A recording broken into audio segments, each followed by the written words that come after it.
Spoiler alert, it's a fail. Yikes.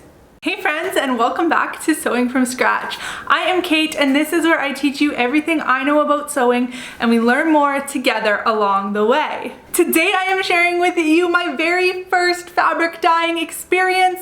I used a kit that I purchased from Simplifi Fabrics here in Canada, and it's a natural dye kit, and I am so excited to show you how it turns out.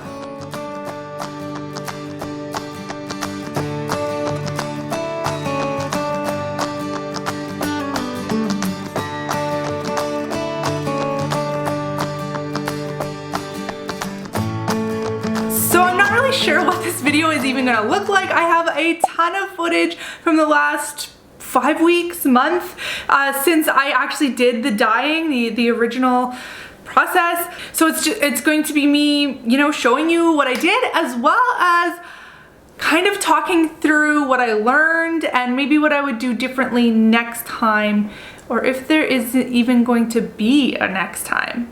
And at the end, I'm gonna show you the first thing I made with this dyed fabric. Spoiler alert, it's a fail.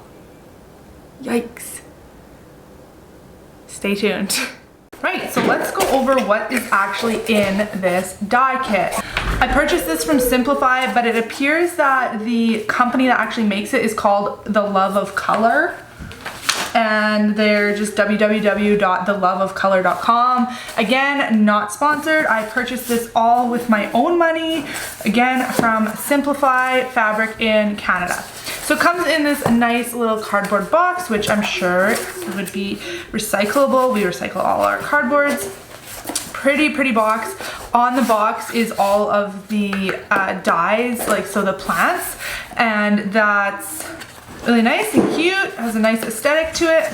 It says on the back what's included. So it says the pre-measured ingredients to dye 4 meters of lightweight fabric or 500 grams of yarn in medium shades of pink, purple, orange, and yellow. So if you were to see this in the store, it would be easy to know what was in here and what you're getting. And then it says what comes in here. So alum, gallnut, cochineal, beetle, madder root, logwood chips, osage, sawdust, and comprehensive instructions.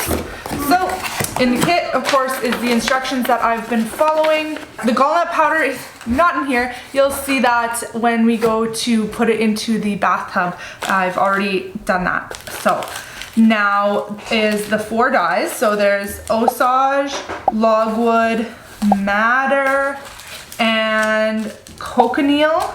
So I guess they're not all plants. I think that's an actual insect. So it does say what each color does in the instructions. So osage is going to give us a yellowy color. And this is a tree native to South Central United States. Grows throughout parts of North America. Logwood is, I think, gonna give us a purple. So yeah, it's gonna range from purple to bluish gray and even black with high concentration, which mine will not be. And it is, these are the wood chips, and it's a tropical tree from South and Central America. Madder is a small perennial plant native to Europe and Asia, can be grown throughout North America, and this was going to give us like an orangey color.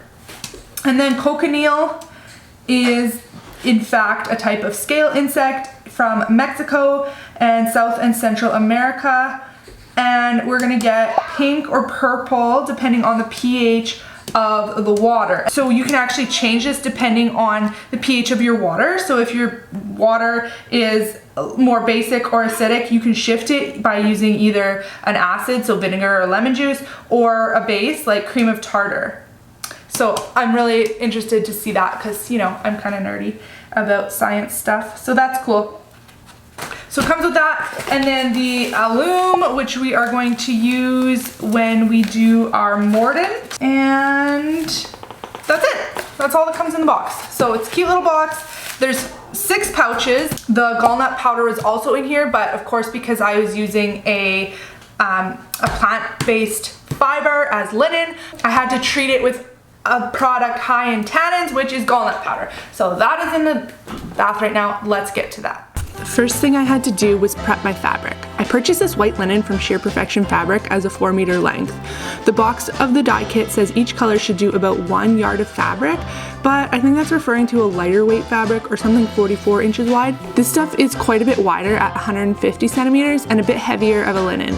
Because I bought in meters versus yards, I thought it would be fun to do a second dye in each color with a smaller strip of fabric. So I cut off 4 1-yard lengths, then divided the remaining fabric into 4 equal pieces that ended up being 4 3/8 inch each. Then I weighed the yard and the small strip, more out of curiosity than anything, since the instructions suggest that 1 dye will work for 125 grams. I was a bit worried that my colors were going to come out light because the weight per yard of my fabric was 304 grams or 10.7 ounces, and the small strips were 33 grams or just over an ounce. The next step is to actually prepare the fabric in order for the dyes to adhere. I always pre-wash my fabrics as they come into my house, so you won't actually see that part. Just know that it's part of the instructions and I did that ahead of time. If you're using a plant-based fiber like linen, you need to apply a substance high in tannins. For animal fibers, you can skip this step. This kit comes with gallnut powder from oak trees to perform this part. Because I was doing such a large volume of fabrics at once, I chose to use my bathtub. The key here is to make sure that the vessel is non-reactive and that your fabrics have enough room to move around. I filled my tub with the hottest water we have, stirred in the gallnut powder, and added all of the fabric, making sure it was unfolded and could move freely.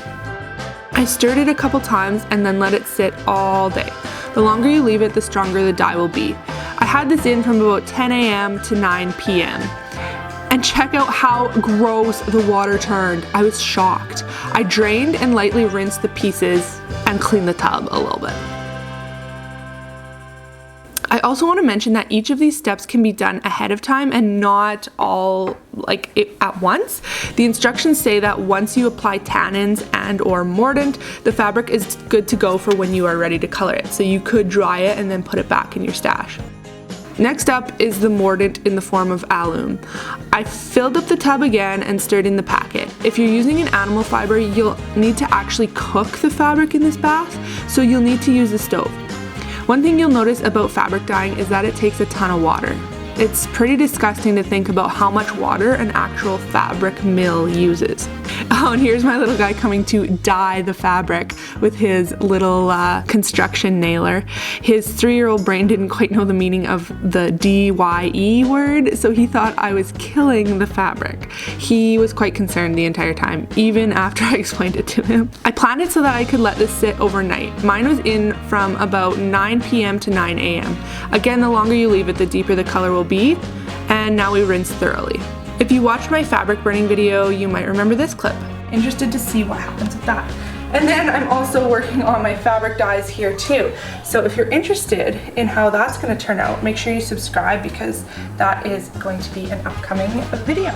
It's finally time for the entire process. So I wanted to do all 4 colors in one day just to get it done and only have to clean up the mess once. We have 2 large pots, so I was limited to doing 2 at a time. I think you could do 4 at a time. It would just be a constant job without so many breaks. But personally, if I were to do this again, I think I would just do 1 at a time. It's a ton of work and my poor crippled back was killing me by the end of the day. You're also gonna see that I have things going on all kind of randomly scattered here. That's really how this went. I did move a couple clips around here just to make a little bit more sense in certain areas. I started with osage and logwood and then moved on to madder and cochineal. The first step to actually dyeing the fabric is creating the extract. You just place your dye stuff into a pot and cover it with 1 inch of water and heat until just under boiling for about 10 minutes, and then you strain it into a separate container. You repeat this process each time adding to your extract vessel until the liquid coming out of the dye stuff is more or less clear. It took me a lot of repetitions to complete my extracts, and quite honestly, could have probably done a few more on some of them. I ended up doing this 4 times for cochineal, 5 times for osage, and 6 times for logwood. The madder does not get extracted because it is a very fine powder. Once I had the extract, I could finally dye the fabric. This is the easiest and somewhat quickest part of the whole process, not to mention the most satisfying. I put the extract into a large pot and filled it with water, leaving enough room to add my prepared fabrics.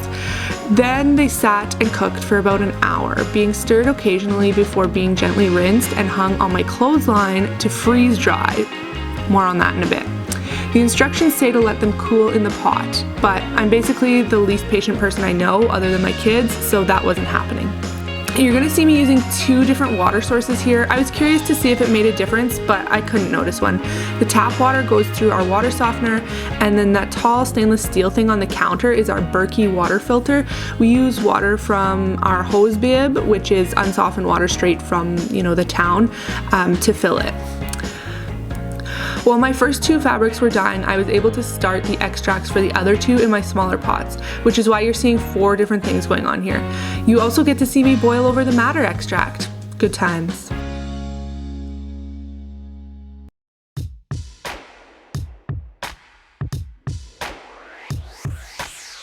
The thing to realize here is that the more freely the fabric can float in the pot, the more even the color will be in the end. If the fabric is squished and scrunched, you'll get patches of dark and light spots, which I personally think is beautiful and adds a ton of character.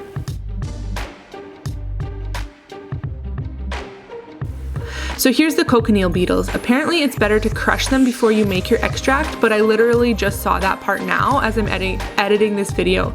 I definitely agree that it would be better to have a finer concentrate to work with. So here I'm experimenting with the cochineal dye. I added some white vinegar to 1 cup and baking soda to the other. The vinegar seriously changed the color while the baking soda didn't.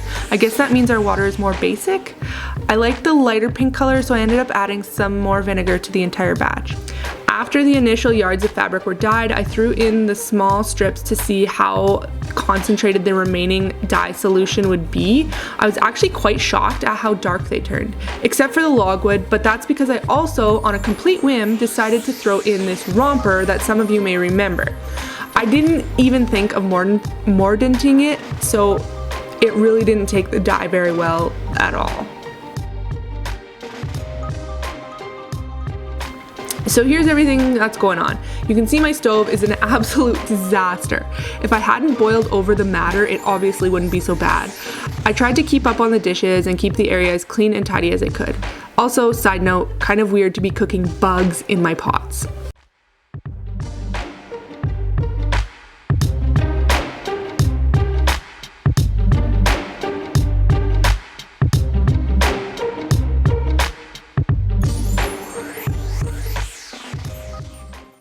I also tried to experiment with the madder by adding calcium. We didn't have any Tums, so I tried Alka-Seltzer with failed results. Then I thought, let's try some milk. Nada. So that stayed reddish orange.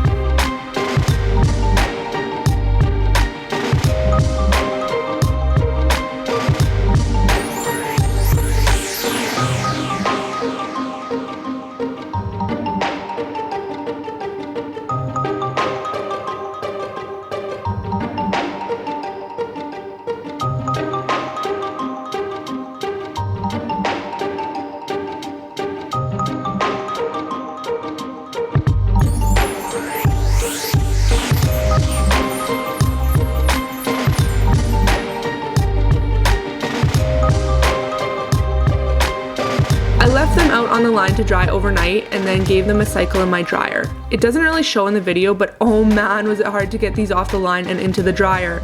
They were so stiff.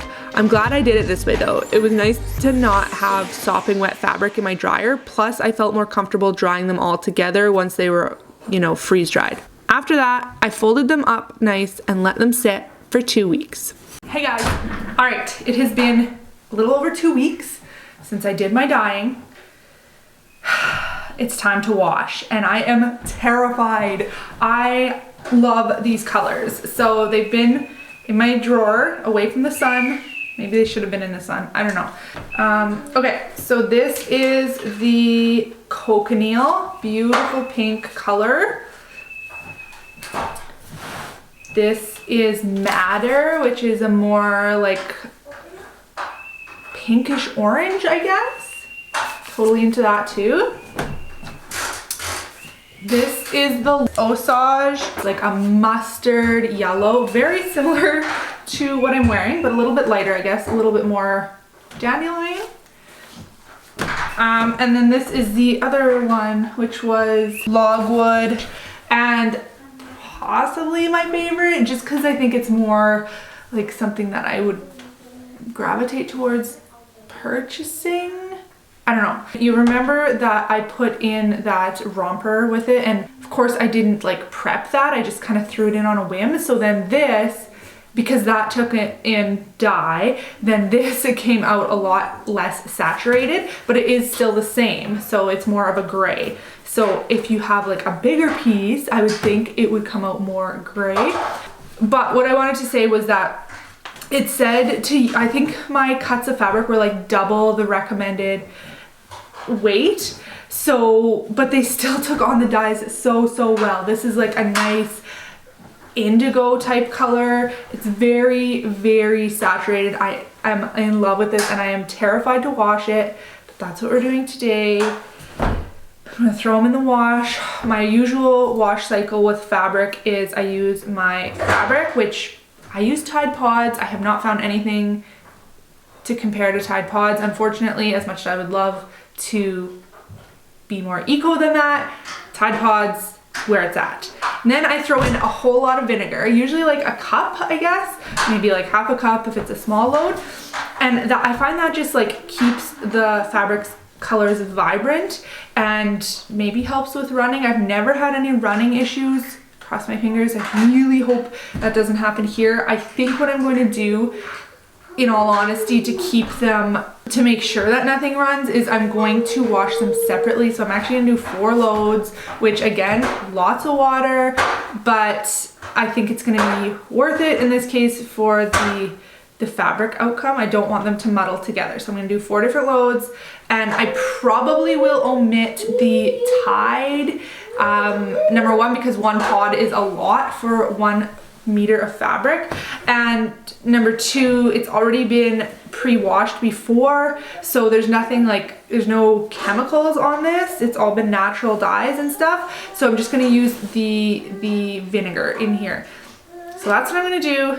You can tell, like, it's softened up a lot too, and I'm just so in love with these. So I'm gonna wash them and then check back in and we'll see. Actually, I think I might cut off a little corner just to compare the colors of after. So yeah, let's do that. Alrighty, so they're out of the wash. I washed them each separately, just with vinegar, but on my regular wash load, but I did do lots of water and 2 rinses so that they would you know, get any of the dyes out that might still be in there. I will say they pretty much all look the same. When I compared them with the swatches, they're all pretty much the same. The only thing that I will caution you of is do not pour the vinegar right on the fabric. I did that with the logwood, which again is like my favorite one. I'm still totally in love with it, but it left, I don't know if you can see it, it left like splotches. So I guess because it changed the pH, like there is a really good example. So I mean, obviously there was some variance in the dyeing before, but that just kind of, I knew right away as soon as I poured it on there and it like ran into the wash basin, then I knew, or the drum of the washer, I knew I shouldn't have done that. So for the rest, I did not pour the vinegar right on the fabrics. But yeah, they all pretty much look the same. So they really didn't lose any of their color like I was totally worried about. And I'm so happy with how they turned out. So now it's time to sew something up. So this is what I made with my 2 of the colors that I dyed. It is a pair of Palisade pants, the paper cut pattern Palisade pants, you know, with the unique pockets. Yeah, I don't think I'll be wearing these again. And I know a lot of you guys did not like them. I put up a poll on my Instagram and the majority of you said burn those. So I don't think I'm going to be burning them, but I do think I'm going to pass them on, or I mean, I could repurpose them, but it's like the fabric is cut in such a way that it doesn't really make sense to repurpose them. And they are well made, so I mean, I might as well pass them on. I think the biggest hang up for me is actually the fit. I don't love, there's some fit issues and it's my fault. I should have done some different things. I did do a muslin. Actually, I think I made 3 muslins for these, and I still just had some fit issues that I should have addressed. I made the medium, I should have made the large, and then I could have just like graded in and out from there. But yeah, that's what I made. I do love the fabric, but they just didn't turn out. And I think, like I said, I could get over the crazy wildness of them. I could call them a statement piece if the fit was better and if, you know, I was more comfortable in them. So it's kind of a bummer. So yeah, you can see on here, the other disappointing thing was with the purple. Remember I mentioned about the vinegar? Yeah, you can see where the vinegar hit the fabric. So definitely when you're washing, do not let vinegar or any other acids, I would think even bases, touch your dyed fabric before it's like kind of set and everything. I think that does affect it, obviously. But anyway, that is what I made. I still do have the 2 pinkish pieces, and I'm not sure what I'm going to do with those yet. I'm going to focus on something that I know is going to be a win, because it's a bummer that I put all this work into this fabric and I have to give it away. If you want these, let me know. So thank you so much for watching and for staying to the end of this video. I hope it was enjoyable for you, and I hope you stick around, hit that subscribe button, give this video a thumbs up so I can see you in the next one. Thanks again, and I will see you there. Bye!